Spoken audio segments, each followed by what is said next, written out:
सफलता एक चुनौती है, इसे स्वीकार करो। क्या कमी रह गई, देखो और सुधार करो। सफलता एक चुनौती है, इसे स्वीकार करो। क्या कमी रह गई, देखो और सुधार करो। कुछ किए बिना ही जय जयकार नहीं होती, कोशिश करने वालों की कभी हार नहीं होती। हेलो फ्रेंड्स, कैसे हो आप सब? मैं मिथिलेश, आपके अपने परिवार CNX एकेडमी में आपका स्वागत एवं अभिनंदन करता हूं। फ्रेंड्स, आशा करता हूं कि आप सभी अच्छे होंगे और आपकी पढ़ाई भी अच्छी चल रही होगी।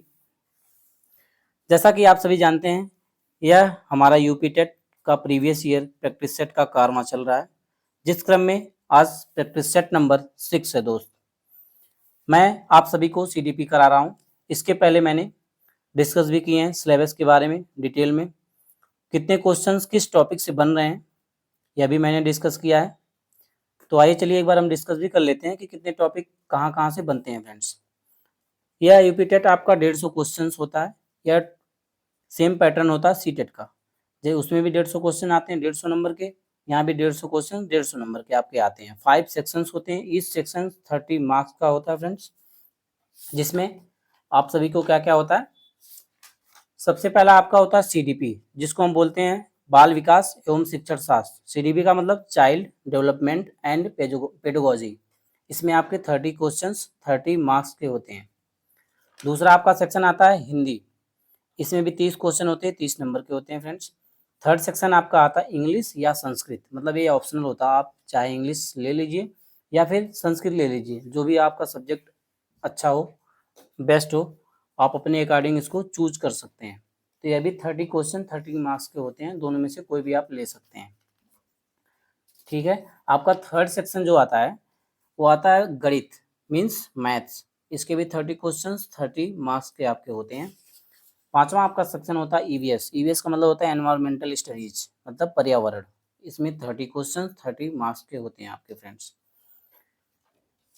मैं आप सभी को प्रीवियस ईयर करा रहा हूँ, जिसमें मैं आप सभी को CDP और EVS भी कराऊंगा। अभी तक मैंने CDP के टोटल 25 सेट मैंने कंप्लीट किए हैं फ्रेंड्स। EVS के 10 प्रैक्टिस सेट मैं करा चुका हूँ। और एक हमारी और भी सीरीज चल रही है, जो भी स्टूडेंट्स BSSC की तैयारी कर रहे हैं वो अभी हमारे चैनल से जुड़ सकते हैं। प्रीवियस ईयर का प्रैक्टिस सेट देख सकते हैं फ्रेंड्स। GS का प्रैक्टिस सेट टोटल अभी तक 25 प्रैक्टिस सेट कंप्लीट हो चुका है। साइंस का प्रैक्टिस सेट हमारा अभी तक 10 कंप्लीट हो चुका है और आगे भी चल रहा है फ्रेंड्स। आप वहाँ से जाके देख सकते हैं। टीचिंग के जितने भी स्टूडेंट्स हैं वो हमारे चैनल से जुड़कर प्रीवियस ईयर को अच्छे से एनालाइज कर सकते हैं, अपने आप को प्रैक्टिस कर सकते हैं कि हमारा कितना क्वेश्चंस किस टॉपिक में कितना क्वेश्चंस करेक्ट बन रहा है और कितना फ्रेंड्स सुधार इसमें करना है। प्रीवियस ईयर से में फ़ायदा क्या होता है फ्रेंड्स, प्रीवियस ईयर जो होता है हमारे एग्जाम को ट्रेंड को बताता है कि किस टाइप के क्वेश्चंस किस टॉपिक से बन रहे हैं, कौन सा टॉपिक मोस्ट इंपॉर्टेंट है, कौन सा टॉपिक लेस इंपॉर्टेंट है। आइए ज़्यादा टाइम ना वेस्ट करते हुए हम क्वेश्चंस को स्टार्ट करते हैं फ्रेंड्स।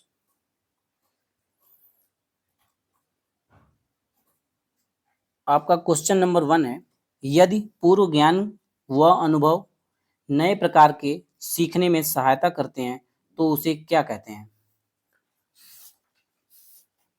फ्रेंड्स, आप बताएं इसमें करेक्ट आंसर क्या होगा। ऑप्शन नंबर ए नकारात्मक प्रशिक्षण स्थानांतरण, ऑप्शन बी सकारात्मक प्रशिक्षण स्थानांतरण, ऑप्शन सी प्रशिक्षण स्थानांतरण, ऑप्शन डी सीखना।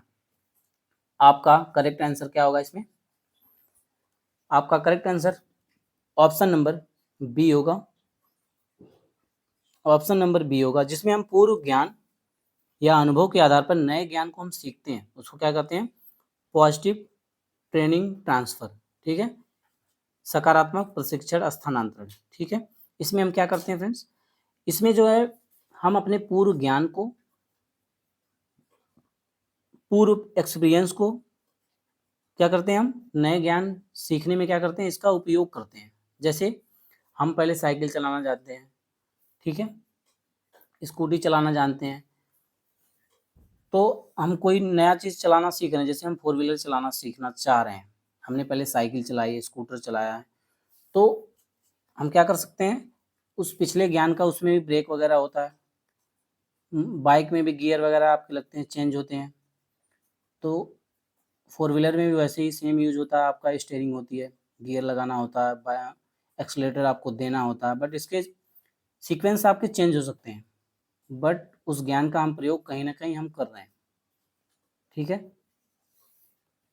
तो इस प्रकार क्या हुआ है, पॉजिटिव ट्रांसफर लर्निंग आपकी हुई, क्योंकि हम उसका प्रयोग करके कहीं ना कहीं थोड़ा बहुत उसका किसी ना किसी फॉर्म में हम यूज कर रहे हैं, तो यह क्या हो जाएगा, सकारात्मक प्रशिक्षण स्थानांतरण, मतलब पॉजिटिव ट्रेनिंग ट्रांसफर। तो आपका correct answer option number B होगा। आइए नेक्स्ट क्वेश्चन देखते हैं, निम्नलिखित में से कौन सा कथन सही नहीं है। ऑप्शन ए, वंशानुक्रम माता पिता से संतान के गुणों का संचरण है। ऑप्शन बी, विकास प्राणी और उसके पर्यावरण की अंतःक्रिया का परिणाम है। ऑप्शन सी, वंशानुक्रम व्यक्ति की जन्मजात विशेषताओं का शोधन है। ऑप्शन डी, माता पिता की शारीरिक मानसिक विशेषताओं का संतान में संचरित होना वंशानुक्रम है। तो फ्रेंड्स आप लोग बताएं इसमें आपका करेक्ट आंसर क्या होगा। आपका correct answer option number B होगा, जो कि क्या है, वंशानुक्रम व्यक्ति की जन्मजात विशेषताओं का शोधन है। आपका ऑप्शन नंबर सी आपका करेक्ट आंसर होगा। आइए नेक्स्ट क्वेश्चन देखते हैं, सीखने के पठार, इसके बारे में मैंने फ्रेंड्स पहले डिस्कस किया, डिटेल में एक्सप्लेन भी किया है। सीखने में पठार जो होता है वो क्या होता है, प्लेटिव लर्निंग इसको इंग्लिश में बोलते हैं। मतलब हम जो भी चीज़ें सीखना चाह रहे हैं, हमारे अच्छे से अच्छे प्रयास, एक काफ़ी हद तक प्रयास करने के बाद भी जो चीज़ें हम सीखना चाह रहे हैं हम उसे सीख नहीं पा रहे हैं, ठीक, उसे बोलते हैं प्लेटो इन लर्निंग, मतलब सीखने में पठार, सीखने में जो व्यवधान उत्पन्न हो रहा है उसे क्या कहते हैं, प्लेटो इन लर्निंग। इसके निराकरण के लिए आपको क्या नहीं करना चाहिए, आप बताएं। इसमें नेगेटिव पूछ रहा है तो आपका आंसर भी जो बनेगा वो क्या होगा, नेगेटिव ही होगा। तो आइए ऑप्शन नंबर 1 देखते हैं, सीखने वाले को प्रेरित और प्रोत्साहित करना चाहिए। ये तो आपका करेक्ट है, ये तो करना ही चाहिए। ठीक है, ऑप्शन नंबर बी, सीखने की इच्छा अच्छी विधि का प्रयोग करना चाहिए। ठीक है, ये भी करेक्ट है। आइए आगे देखते हैं, ऑप्शन नंबर सी, उसे दंडित करना चाहिए। तो फ्रेंड्स ये तो बिल्कुल गलत होगा, जो गलत है वही सही होगा, क्योंकि यदि हम किसी बालक को हम सिखाना चाह रहे हैं, उसे लर्निंग कराना चाह रहे हैं, तो हमें उसे दंडित नहीं करना है, किसी प्रकार की उसे हमें सजा नहीं देनी है। ठीक, तो इस प्रकार आपका ये गलत होगा। ठीक है, तो गलत जो होगा वही सही होगा, क्योंकि निगेटिव पूछा तो आपका निगेटिव का आंसर निगेटिव, निगेटिव का भाई निगेटिव ही होगा। इस प्रकार आपका आंसर नंबर सी आपका करेक्ट आंसर होगा। ठीक है, जो सीखने में पठार वाले बच्चे होते हैं उनके साथ क्या करना चाहिए, यदि कोई बालक आपकी कक्षा में है, वह सीख नहीं पा रहा या स्लो लर्नर है, मंद मंद सीखता है, कम उसका माइंड कम उस चीज़ों को कर पाता है, सबकी लर्निंग कैपेसिटी जो होती है, कैचिंग पावर सबकी एक जैसी नहीं होती, किसी की कम होती है, किसी की ज़्यादा होती है। कोई किसी चीज़ को एक बार ही पढ़ के समझ लेता है, तो कोई उसी चीज़ को 4 बार पढ़ने के बाद उसे समझ में आती है। तो इस टाइप के बच्चों के लिए आपको क्या करना चाहिए, हमें उसको स्वीकार करना चाहिए और उसे लर्निंग करने के लिए मोटिवेट करना चाहिए। We have to motivate him,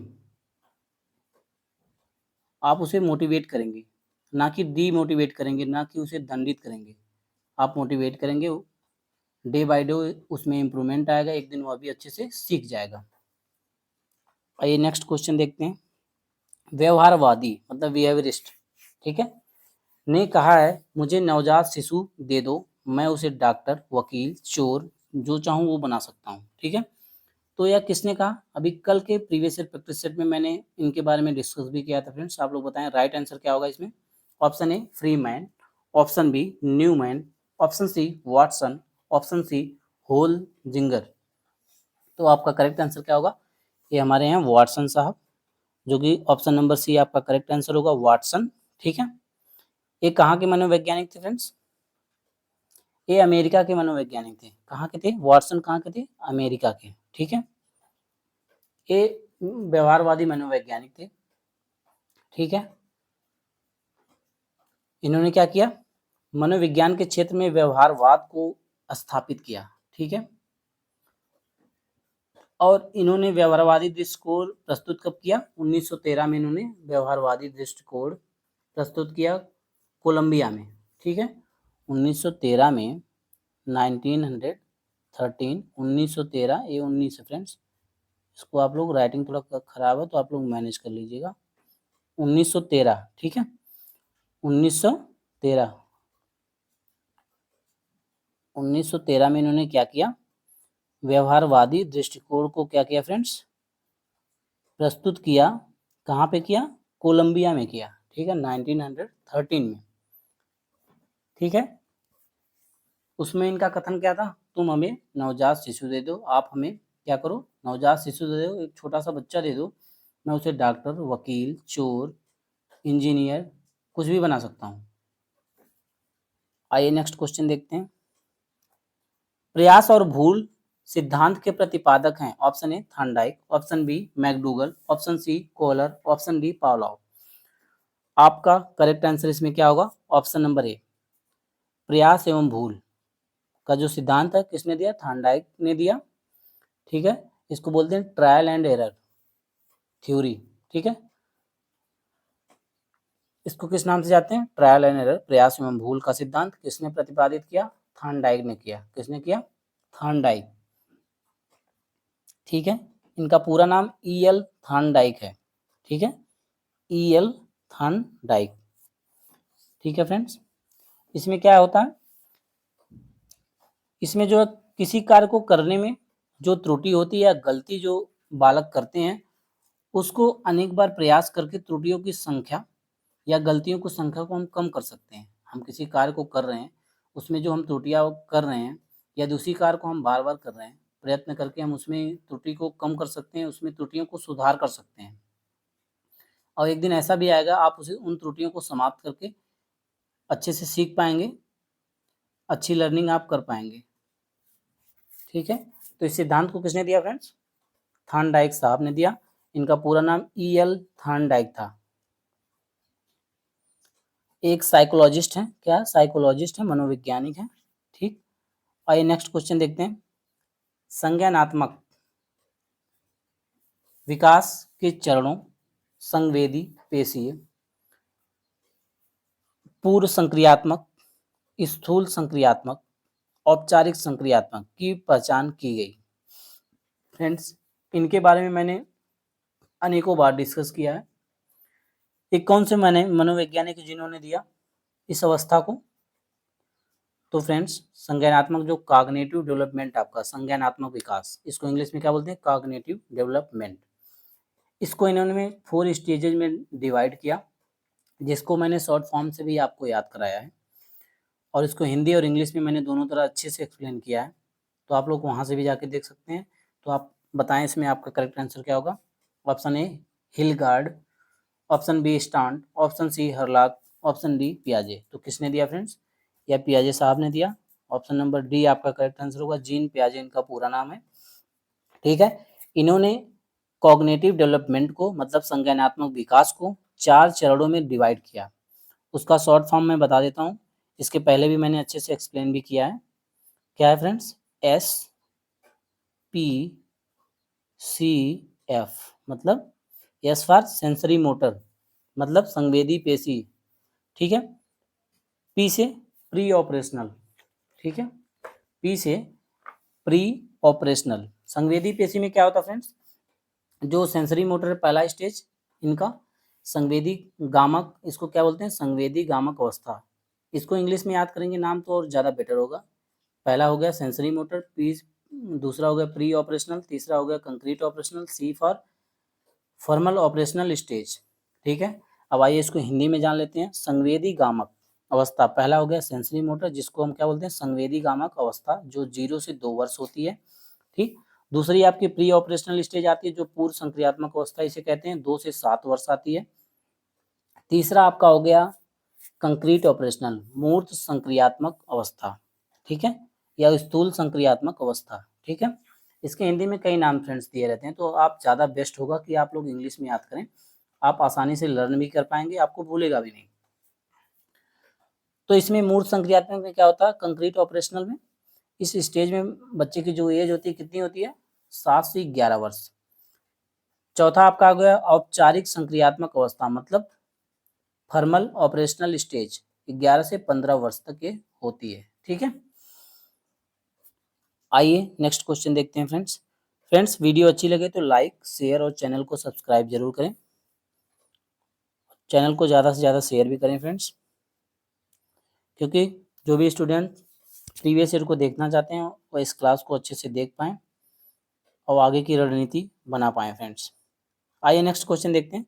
निम्नलिखित में से कौन सा सीखने का नियम नहीं है? ऑप्शन ए तत्परता का नियम, इसको क्या बोलते हैं?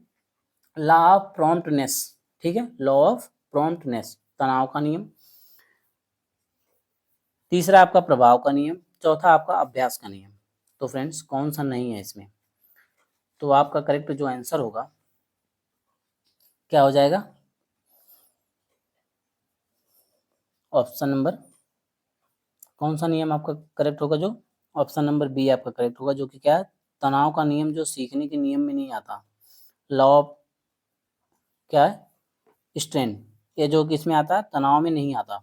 तनाव का नियम जो है सीखने में नहीं आता। सीखने के नियम कौन कौन से? तत्परता का नियम, जिसको हम लॉ ऑफ प्रॉम्प्टनेस बोलते हैं। प्रभाव का नियम, law of effect, law of effect हो गया आपका। अभ्यास का नियम क्या होगा? रूल ऑफ प्रैक्टिस या लॉ ऑफ प्रैक्टिस। ठीक है, तो ये तीनों नियम आपके लर्निंग के नियम है। तत्परता का नियम, प्रभाव का नियम, अभ्यास का नियम, मतलब law of promptness, law of effect, rule of practice या लॉ ऑफ प्रैक्टिस। तनाव का नियम आपका सीखने के नियम के अंतर्गत नहीं आता, तो आपका यह करेक्ट आंसर हो जाएगा, क्योंकि यह नेगेटिव यहाँ पे पूछा हुआ कि कौन सा नियम अधिगम का नियम नहीं है, तो तनाव का नियम नहीं है फ्रेंड्स। आइए नेक्स्ट क्वेश्चन देखते हैं। सीखने से संबद्ध प्रतिक्रिया मतलब फीडबैक सिद्धांत में पावलोव ने प्रयोग किया। ऑप्शन ए, पावलोव ने किस पर प्रयोग किया? ऑप्शन ए बिल्ली पर, ऑप्शन बी कुत्ते पर, ऑप्शन सी बंदर पर, ऑप्शन सी चूहे पर। तो फ्रेंड्स पावलोव ने किस पर प्रयोग किया? आपका करेक्ट आंसर क्या होगा? ऑप्शन नंबर बी आपका करेक्ट आंसर होगा, जो कि क्या? कुत्ता। पावलोव ने कुत्ते पर किया। ठीक है, किस पर किया फ्रेंड्स? कुत्ते पर किया। इन्होंने क्या दिया? पावलोव ने शास्त्रीय अनुबंधन सिद्धांत या अनुकूलित अनुक्रिया सिद्धांत इन्होंने दिया, जिस पर इन्होंने प्रयोग किस पर किया? कुत्ते पर किया। इसमें इन्होंने कुत्ते के मुंह सामने भोजन रखा, एक भूखा कुत्ता था, उसके सामने इन्होंने भोजन रखा, तो कुत्ते के मुंह में लार आ जाती है। ठीक है, स्लाइवा इसमें क्या होता है? उत्पन्न होता है फ्रेंड्स। स्लाइवा उत्पन्न होने के दौरान क्या होता है?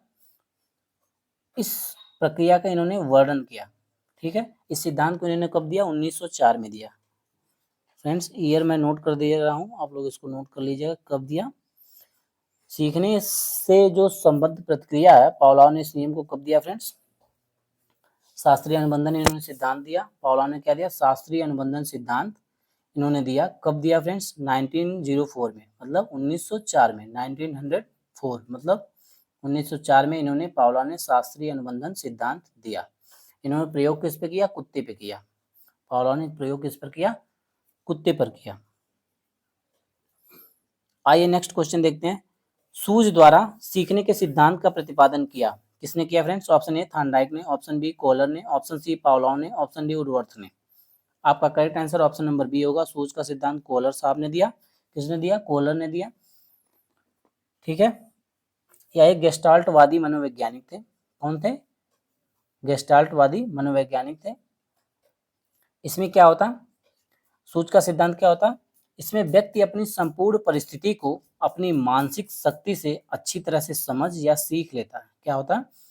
इसमें जो व्यक्ति होता है अपनी संपूर्ण परिस्थितियों को मानसिक शक्ति से अच्छी तरह से क्या करता है? समझ लेता है या सीख लेता है। ठीक है, और इन्होंने प्रयोग किस पर किया? कोहलर ने चिंपैंजी पर प्रयोग किया। ठीक है, इन्होंने किस पर किया?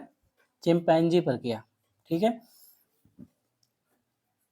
और पावलोव ने किस पर किया था? कुत्ते पर किया था। पावलोव ने कुत्ते पर किया था और कोहलर ने किस पर किया? चिंपैंजी पर प्रयोग किया। आइए नेक्स्ट क्वेश्चन देखते हैं। दिए हुए प्राप्तांकों के समूह में जो प्राप्तांक बहुधा सबसे अधिक बार आता है उसे कहते हैं। ऑप्शन ए बहुलक, ऑप्शन बी मध्यमान, ऑप्शन सी मध्यांक, ऑप्शन सी मानक विचलन। आपका correct answer option number A होगा, जो कि क्या है? बहुलक। इसको इंग्लिश में क्या बोलते हैं? पॉलीमर। पॉली पॉलीमर, MER, ठीक है। राइटिंग थोड़ा सही नहीं है, आप लोग इसको देख लीजिए, क्योंकि मैं पेन टैप का प्रयोग नहीं कर रहा हूँ फ्रेंड्स, मैं हाथ से इस पर नोट कर रहा हूँ। तो आपका क्या हो जाएगा, पॉलीमर, ठीक है, POLYMER इसकी स्पेलिंग है, जिसको हम बोलते हैं बहुलक, ठीक। आइए नेक्स्ट क्वेश्चन देखते हैं। मानसिक आय को प्रत्यय किसने दिया? मानसिक आय का मतलब होता है मेंटल एज, ठीक। इसको किसने दिया friends? Option A Binet Simon, option B Stern, option C Terman, option D Cyril Burt ने। तो किसने दिया फ्रेंड्स, आप बताएं, आपका इसमें करेक्ट आंसर का क्या होगा? मेंटल एज का जो कॉन्सेप्ट है, इसको किसने दिया फ्रेंड्स? आपका correct answer option number A होगा, बिने साइमन ने दिया। मेंटल एज का कॉन्सेप्ट किसने दिया? बिने साइमन, ठीक है। कब दिया फ्रेंड्स? ईयर आप लोग नोट कर लीजिएगा, 1905 में, ठीक है, 1905, ठीक, 1905, ठीक। इसमें इन्होंने क्या बताया मानसिक आयु के बारे में? इन्होंने बताया किसी व्यक्ति की मानसिक आयु व्यक्ति के मानसिक विकास की अवस्था को बताती है, ठीक है। यदि कोई व्यक्ति है, उसकी मानसिक जो आयु होती है, ठीक है, उसकी जो क्या होती है, मानसिक आयु होती है, वो क्या बताती है? व्यक्ति के मानसिक स्थिति के बारे में बताती है, परिस्थिति के बारे में बताती है कि व्यक्ति का जो मानसिक विकास कितना हुआ है, ठीक है। इन्होंने साइमन बिने ने क्या किया? बिने साहब ने, इनका दो वैज्ञानिक थे, एक बिने एक साइमन, दोनों एक नहीं है, एक बिने साहब हैं एक साइमन साहब हैं, ठीक है। इन्होंने क्या किया? बिने साहब ने साइमन के साथ मिलकर क्या किया? पहला जो है या प्रथम सफल परीक्षण, बुद्धि परीक्षण, इन्होंने का बुद्धि परीक्षण का प्रतिपादन किया। बुद्धि परीक्षण का मतलब IQ इंटेलिजेंस, इसको शॉर्ट में बोलते हैं इंटेलिजेंस क्वोशेंट। इसका पूरा फॉर्म IQ का मतलब जो शॉर्ट फॉर्म है IQ मतलब इंटेलिजेंस क्वोशेंट, ठीक है, बुद्धि परीक्षण। इन्होंने क्या किया? इंटेलिजेंस टेस्ट को क्या किया? प्रतिपादित किया। अब बुद्धि लब्धि क्या होती है? IQ इंटेलिजेंस बराबर, इसका फार्मूला मैंने पहले भी अच्छे से एक्सप्लेन किया इसके बारे में। बुद्धि लब्धि बराबर मानसिक आयु बटा तैतिक आयु इंटू 100, ठीक है। बुद्धि IQ बराबर MA/CA इंटू 100। आप लोग इंग्लिश में याद करें, ज़्यादा आसानी से लर्न होगा, आपको ज़्यादा परेशान होने की जरूरत नहीं, क्योंकि हिंदी में कभी कभी इसको अन्य नामों से भी दे देता है, तो आप इसमें समझ नहीं पाएंगे आपको इसमें क्या पूछ रहा है। तो ज़्यादा बेस्ट होगा कि आप इंग्लिश में इसका नाम याद करें। IQ बराबर I for intelligence, Q for quotient, ठीक है।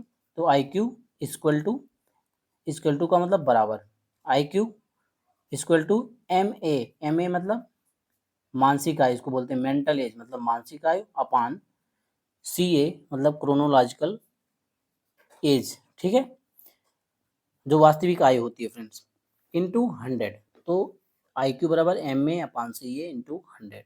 इस फार्मूले से आपकी यहाँ से बुद्धि लब्धि निकल जाएगी, मानसिक आयु भी निकल जाएगी, वास्तविक आयु भी निकल जाएगी, ठीक है। आइए नेक्स्ट क्वेश्चन देखते हैं। फ्रेंड्स वीडियो अच्छी लगे तो लाइक शेयर और सब्सक्राइब जरूर करें। क्रोध व भय प्रकार हैं, किस प्रकार, कौन सा प्रकार है फ्रेंड्स? ऑप्शन ए अभिप्रेरणा के, ऑप्शन बी संवेग के, ऑप्शन सी परिकल्पना के, ऑप्शन डी मूल प्रवृत्ति के। आपका करेक्ट आंसर क्या होगा? ऑप्शन नंबर बी आपका करेक्ट आंसर होगा, संवेग के। क्रोध व भय क्या है? संवेग के प्रकार हैं। संवेग का मतलब होता है इमोशंस, ठीक है, इमोशन का मतलब संवेग, ठीक है। संवेग कैसे निर्मित होता है फ्रेंड्स? या बच्चों में संवेग जो है वातावरण, व्यक्तित्व के भावनात्मक तत्व एवं परिस्थितियों के प्रति भावों से निर्मित होता है। जैसी परिस्थितियां रहती हैं उसी प्रकार से उसका भाव उत्पन्न होता है। बच्चे जैसे जैसे बड़े होते हैं, उनमें संवेगात्मक विकास होता है, इमोशनल डेवलपमेंट होता है। और संवेग आपके कई प्रकार के होते हैं। कल ही आप यहाँ से प्रश्न आया था जो कि मोस्ट इंपॉर्टेंट है, मैंने इसको डिटेल में एक्सप्लेन भी किया था। आपके संवेग कौन कौन से फ्रेंड्स? भय, घृणा, करुणा, दुख, आश्चर्य, भूख, स्वाभिमान, क्रोध, वात्सल्य। भय का मतलब फियर, इसको इंग्लिश में क्या बोलते हैं? इसकी इंग्लिश भी जान लीजिए ताकि इंग्लिश और हिंदी में दोनों तरह समझने में आपको आसानी हो। भय का मतलब फियर, घृणा का मतलब हेट, करुणा का मतलब मर्सी, करुणा या दया दोनों का मतलब होता है मर्सी, ठीक है। दुख का मतलब सैडनेस जो आती है आपको, सैड होते हैं आप।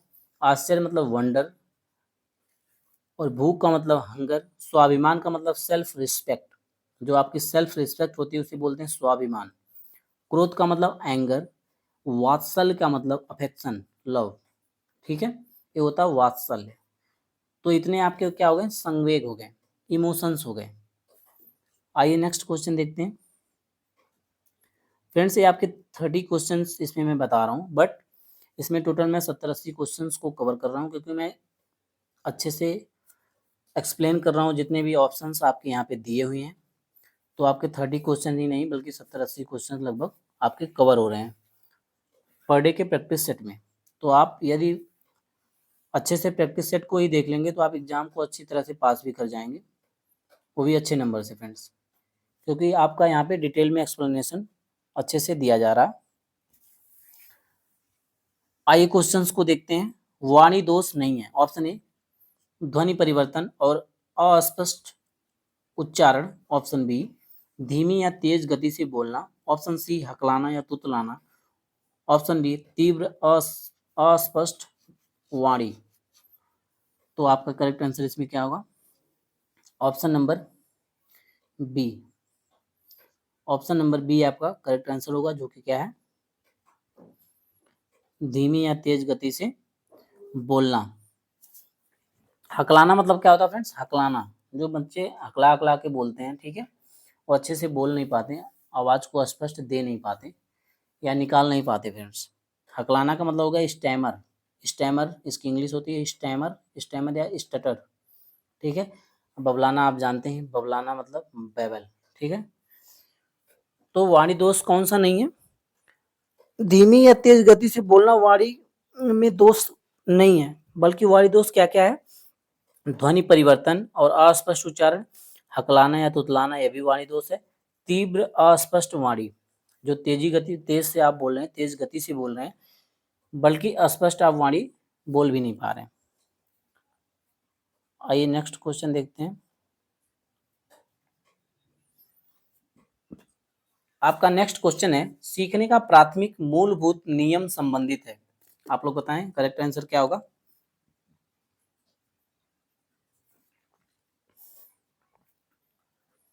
ऑप्शन ए अभ्यास कार्य से, ऑप्शन बी परिणाम की अपेक्षा से, ऑप्शन सी प्रशंसा से, ऑप्शन डी तत्परता से। आपका करेक्ट आंसर क्या होगा,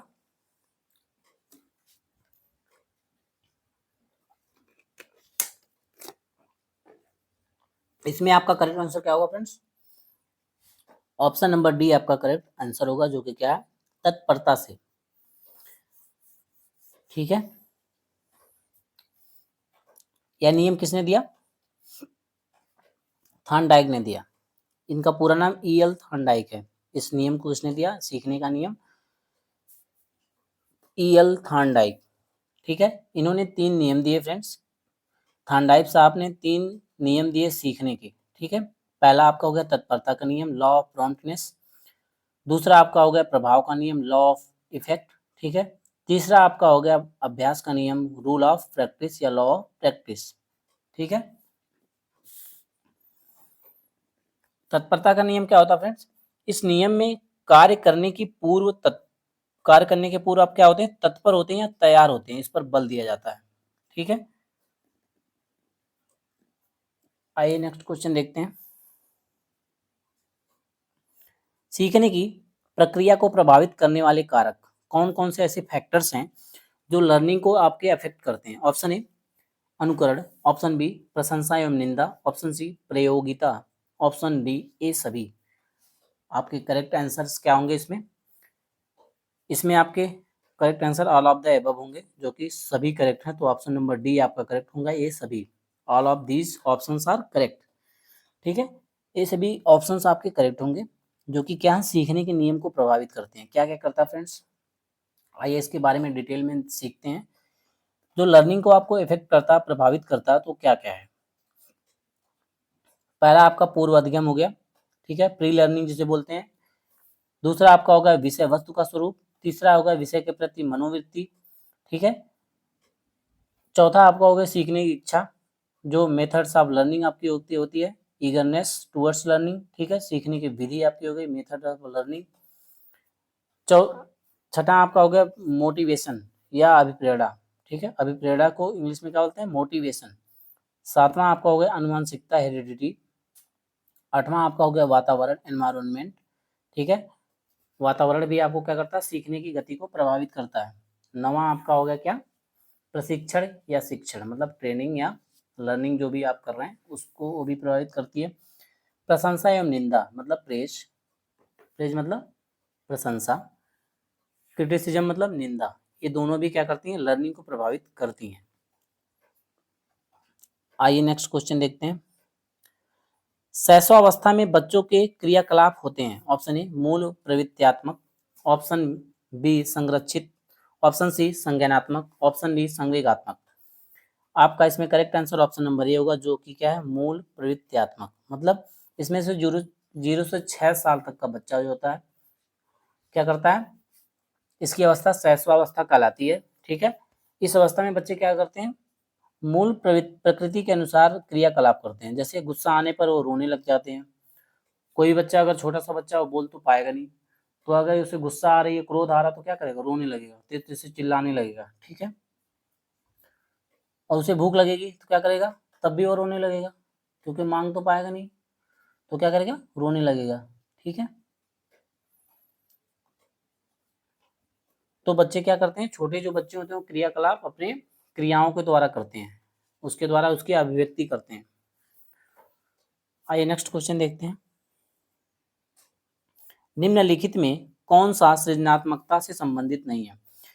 फ्रेंड्स, इनमें जो ऑप्शंस आपके चारों दिए हुए हैं, इनमें से कौन सा सृजनात्मकता से संबंधित नहीं है, मतलब क्रिएटिविटी, क्रिएटिविटी जिसको हम सृजनात्मकता बोलते हैं, इससे संबंधित नहीं है। ऑप्शन ए मौलिकता, ऑप्शन बी प्रवाह, ऑप्शन सी मित व्ययिता, ऑप्शन सी, ऑप्शन डी उपयोगिता।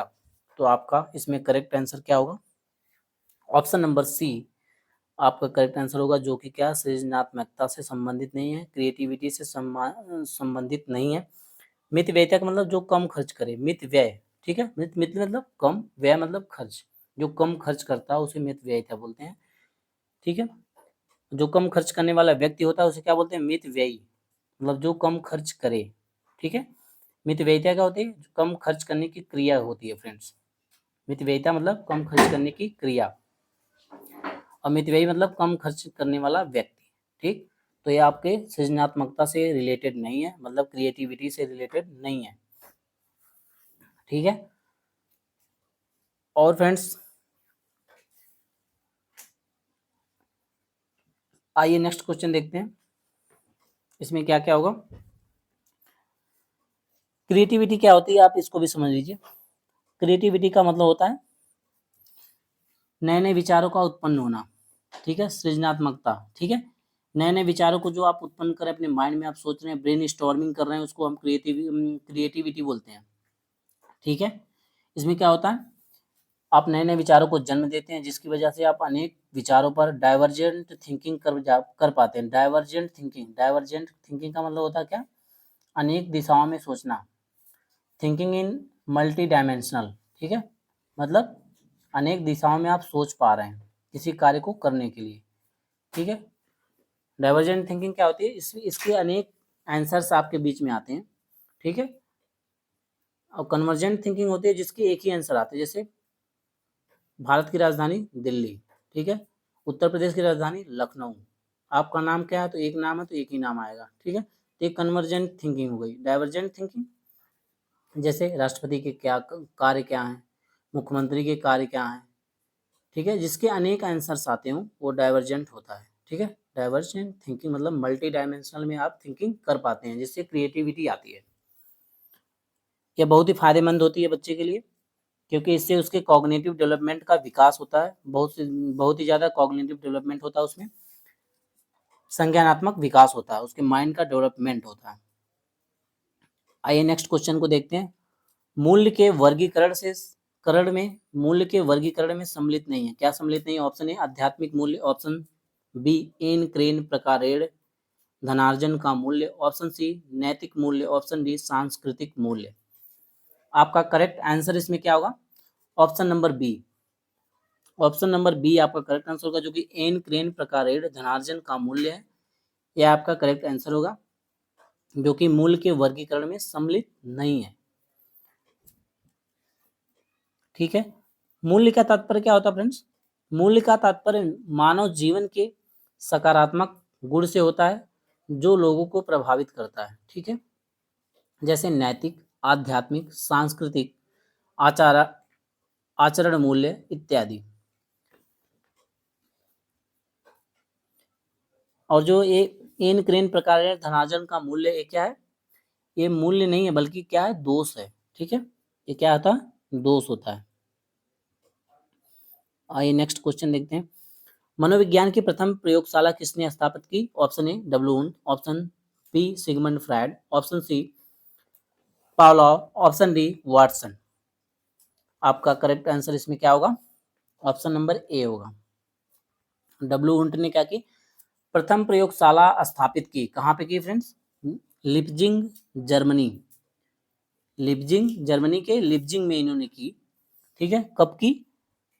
1879, 1879 में।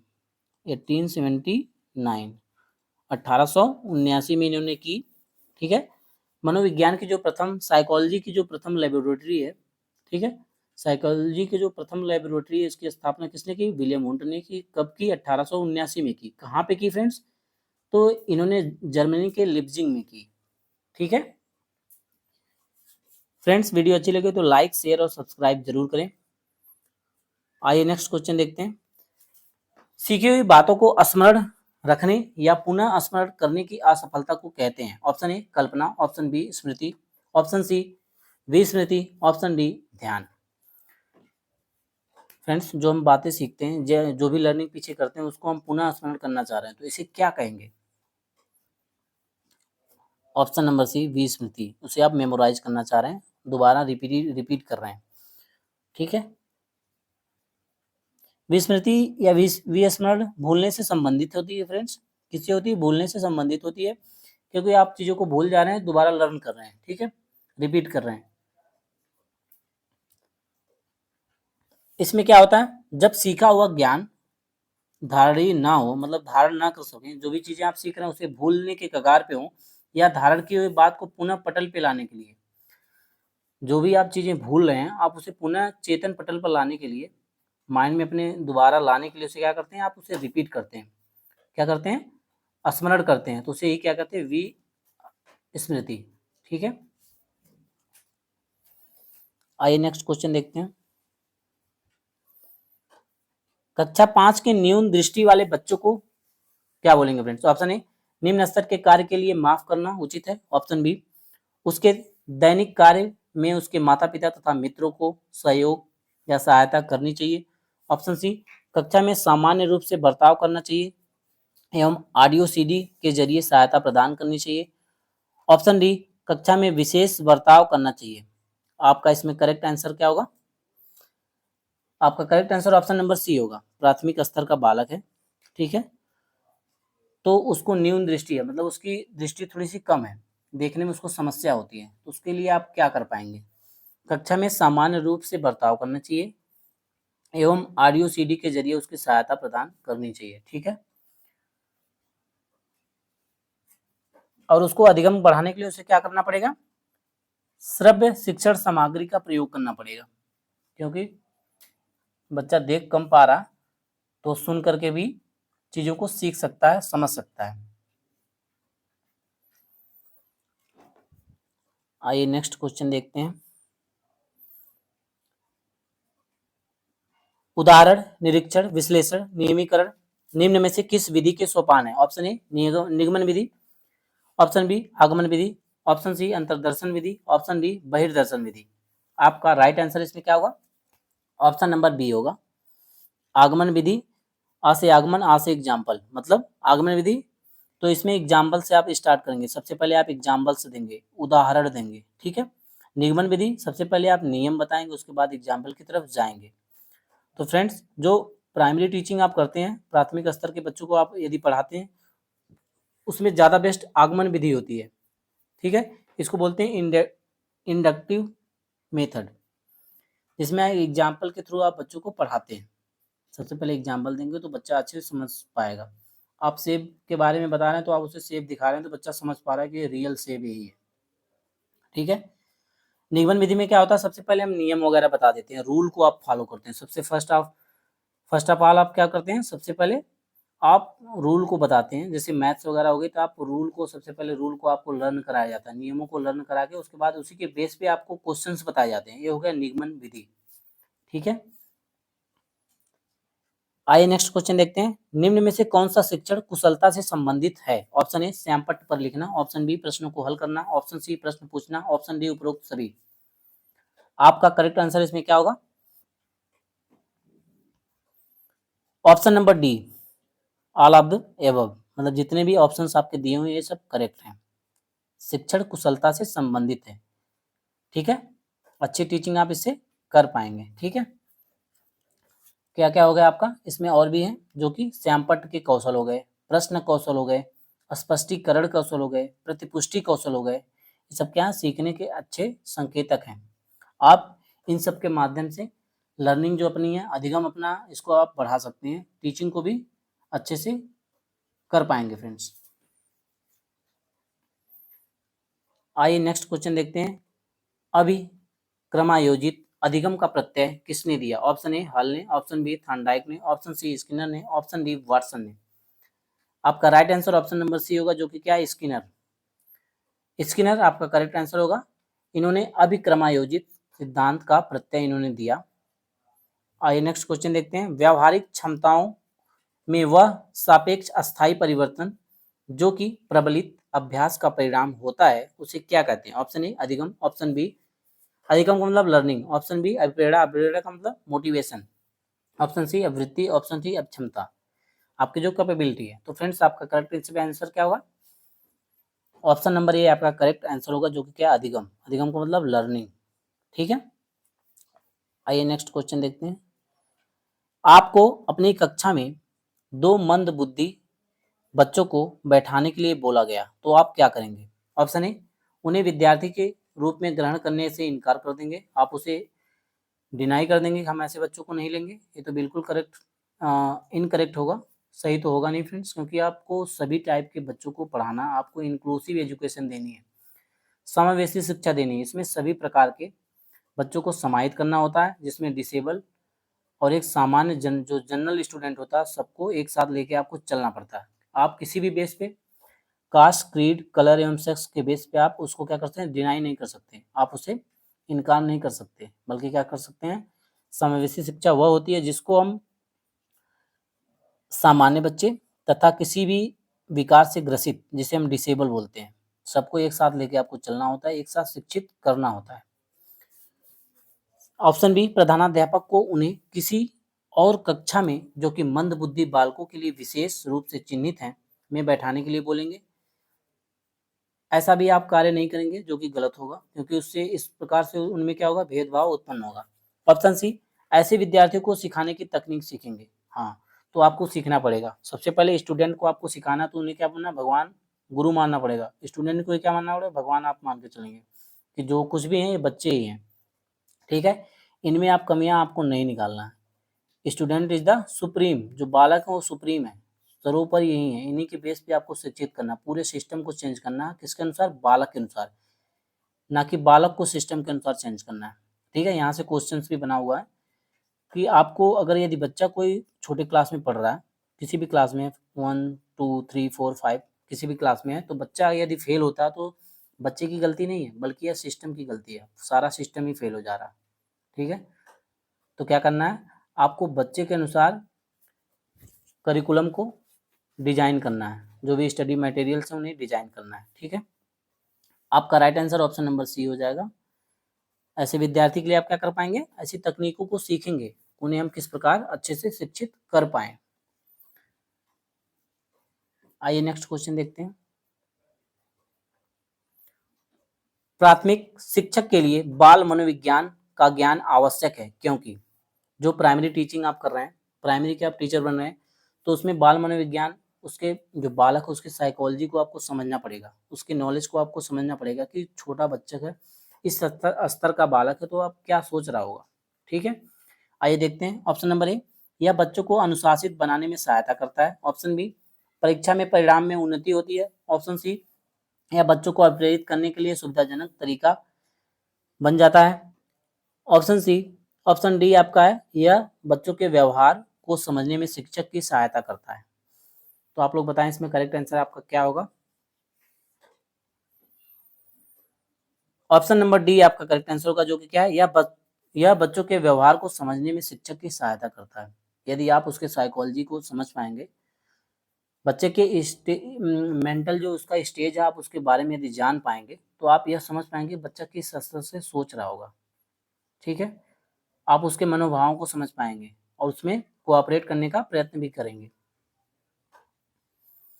आइए नेक्स्ट क्वेश्चन देखते हैं। संवेग, जिसे हम बोलते हैं इमोशंस। तो संवेग का कौन सा सिद्धांत इस विचार को मानता है कि संवेगात्मक अनुभव संवेगात्मक व्यवहार पर आधारित है। ठीक है, संवेगात्मक व्यवहार मतलब संवेगात्मक अनुभव जो है, इमोशनल जो है एक्सपीरियंस आपका, वो किस पे आधारित है, इमोशनल बिहेवियर पर। किसने माना? ऑप्शन ए जेम्स लैंग सिद्धांत, ऑप्शन बी हाइपोथैमिक सिद्धांत, ऑप्शन सी सक्रियता सिद्धांत, ऑप्शन डी अभिप्रेरण सिद्धांत, मोटिवेशनल थ्योरी, या फिर क्या है फ्रेंड्स? आपका correct answer option number A होगा, जेम्स लैंग थ्योरी। ठीक है, इसमें आपका करेक्ट होगा। ठीक है, और ये इन्होंने माना, किसने? जेम्स लैंग ने यह माना फ्रेंड्स कि जो शारीरिक बदलाव होते हैं उन्हीं के कारण क्या होता है, भावात्मक परिवर्तन भी होता है। ठीक है, इन्होंने यह माना कि जो आपके भावात्मक परिवर्तन हो रहे हैं, किसके कारण हो रहे हैं? शारीरिक बदलाव के कारण हो रहे हैं। जो फिजिकल आप में चेंजिंग आ रही है, उसी के कारण क्या होता है, भावात्मक बदलाव भी होता है, इमोशनल का चेंजेस भी होता है। आइए नेक्स्ट क्वेश्चन देखते हैं। निम्नलिखित में से कौन सा वृद्धि और विकास के सिद्धांतों से संबंधित नहीं है? ऑप्शन ए निरंतरता का सिद्धांत, ऑप्शन बी वर्गीकरण का सिद्धांत, ऑप्शन सी समन्वय का सिद्धांत, ऑप्शन डी वैयक्तिकता का सिद्धांत। आपका करेक्ट आंसर इसमें क्या होगा? ऑप्शन नंबर बी वर्गीकरण का सिद्धांत, जो कि किससे संबंधित नहीं है? वृद्धि और विकास से संबंधित नहीं है। ठीक है, तो कौन कौन सा है वृद्धि और विकास से संबंधित? कौन कौन से सिद्धांत है फ्रेंड्स? ऑप्शन पहला हो गया आपका निरंतरता का सिद्धांत, और दूसरा आपका हो गया समन्वय या एकीकरण का सिद्धांत। समन्वय का मतलब होता है एकीकरण। तीसरा आपका हो गया व्यक्तित्व का सिद्धांत। चौथा आपका हो गया वंशानुक्रम या वातावरण अंतःक्रिया का सिद्धांत। पांचवा आपका हो गया विकास क्रम का सिद्धांत। छठा आपका हो गया समान प्रतिमान का सिद्धांत। सातवां आपका हो गया सामान्य से विशिष्ट प्रतिक्रिया का सिद्धांत। आइए नेक्स्ट क्वेश्चन देखते हैं फ्रेंड्स, ये हमारा लास्ट क्वेश्चन है। विद्यालय में विद्यार्थियों को कैसे अभिप्रेरित करना उचित है? ऑप्शन ए सुने गए अध्ययन द्वारा, ऑप्शन बी प्रासंगिक अध्ययन द्वारा, ऑप्शन सी गहन अध्ययन द्वारा, ऑप्शन डी सस्वर अधिगम द्वारा। फ्रेंड्स आप लोग बताएं इसमें आपका करेक्ट आंसर क्या होगा। आप विद्यालय में विद्यार्थियों को कैसे अभिप्रेरित करेंगे, मोटिवेट कैसे करेंगे? कौन सा इसमें से जो भी ऑप्शंस आपके दिए हुए हैं, इसमें से कौन सा मोस्ट अप्रोप्रिएट होगा, कौन सा सबसे ज्यादा करेक्ट होगा? ठीक है, तो ऑप्शन नंबर डी आपका करेक्ट होगा, जो कि सस्वर अधिगम द्वारा। ठीक है, सस्वर का क्या अर्थ होता है फ्रेंड्स? सस्वर क्या होता है? इसमें प्रवचन, अनुवाद और पठन आता है। ठीक है, सस्वर में क्या करते हैं, प्रवचन देते हैं या फिर अनुवाद करते हैं या फिर पठन कराते हैं। ठीक है, इसमें क्या होता है, सस्वर के द्वारा आप विद्यार्थियों को क्या करेंगे, मोटिवेट करेंगे, उन्हें क्या करेंगे, प्रेरित करेंगे। ठीक है, इस प्रकार यह क्या होगा, एक महत्वपूर्ण पहलू हो गया और उचित पहलू हो गया, उचित आपके अप्रोप्रिएट मेथड्स हो गए, जिसके द्वारा आप स्टूडेंट्स को लर्निंग करा सकते हैं। यदि वो डीमोटिवेट होते हैं, उन्हें आप सस्वर के द्वारा क्या कर सकते हैं, मोटिवेट कर सकते हैं। फ्रेंड्स आज का क्लास एंड होता है। वीडियो अच्छी लगी हो तो लाइक शेयर और चैनल को सब्सक्राइब जरूर करें। Thanks for watching this video. मिलते हैं नेक्स्ट क्लास में फ्रेंड्स।